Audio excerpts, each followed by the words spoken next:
Chapter 5, Jessalyn Pitches a Fit.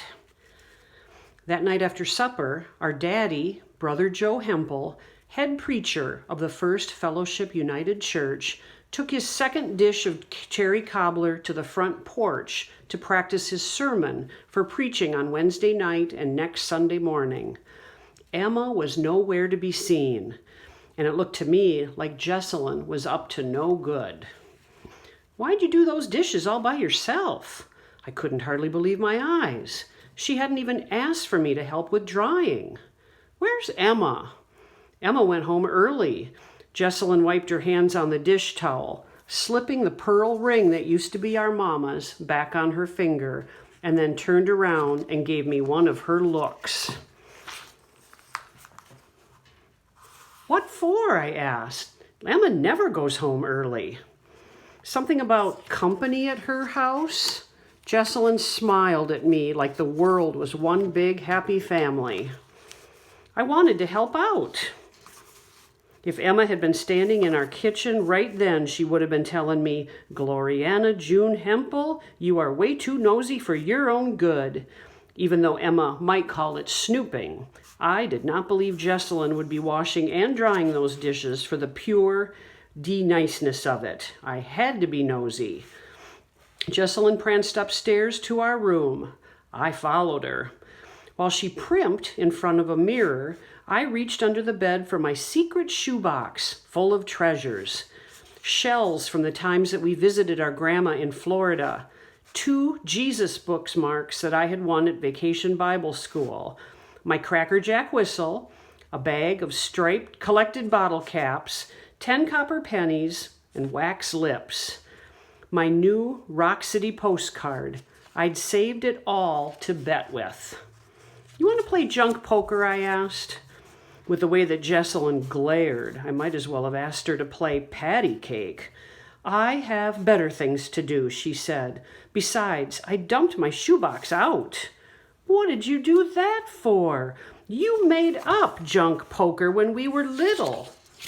Before I could hardly count to 21 and beat you. Now that I'm getting good and winning all your junk away from you, you don't want to play with me?" Jessalyn smiled into her mirror, dug through a mess of lipsticks and bobby pins on her dresser, and pretended that I wasn't in the room. "What are you getting so dressed up for? Mind your own business, Glory."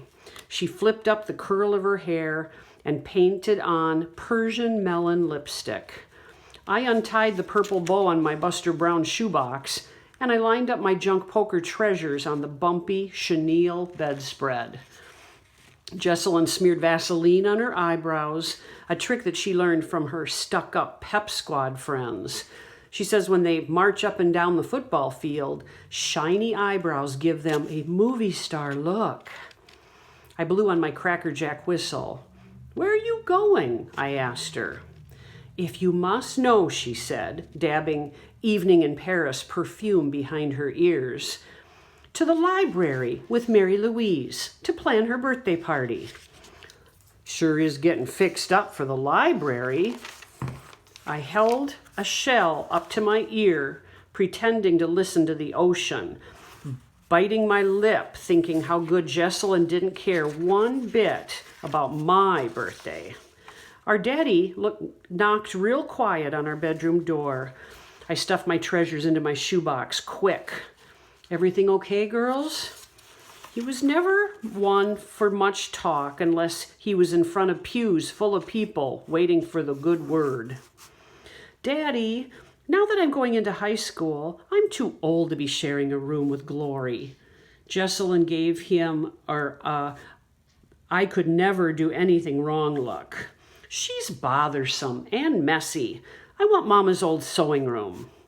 Last summer, when the ceiling fan stirred up the heat, Jessalyn and me had pushed our beds close together. During the night, we kicked off our sheets and flipped our pillows to the cool side.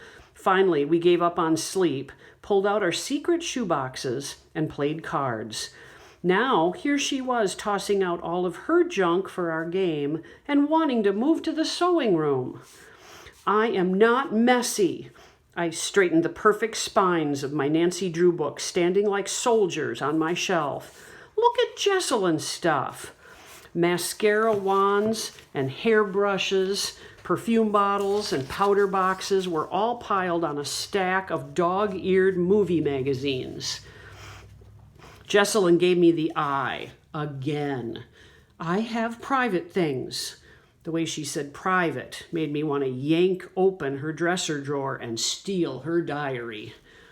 Besides, Emma uses the sewing machine in there, I said, and there's just that little bed with my quilt on it. You can't have my quilt. Now, girls, don't start fussing.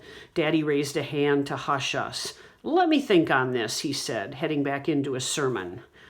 I'm fixing to walk over to the library, Jesselyn told him, smiling, but our daddy was halfway down the steps already. I'm going with you. I pushed my junk poker box under the bed. You are not. Stop sticking your nosy self into my business. Jesselyn smoothed the wrinkles of her skirt for the third time.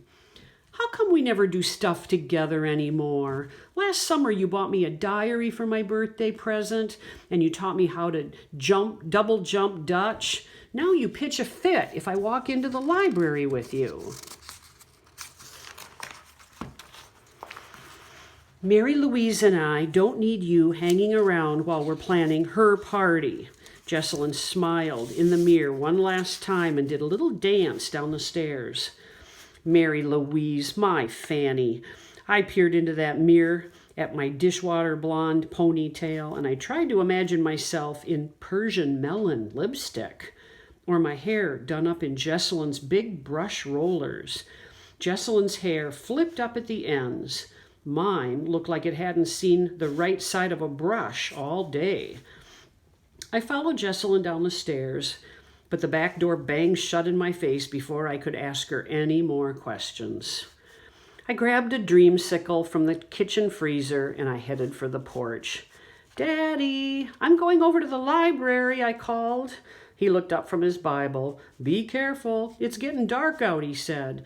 And maybe you can walk home with your sister? And then he picked up his pen and he started writing his sermon again. Yes, sir, I answered, wondering whether Jesselyn was even at the library. I skipped down the front steps and headed off to find my sister.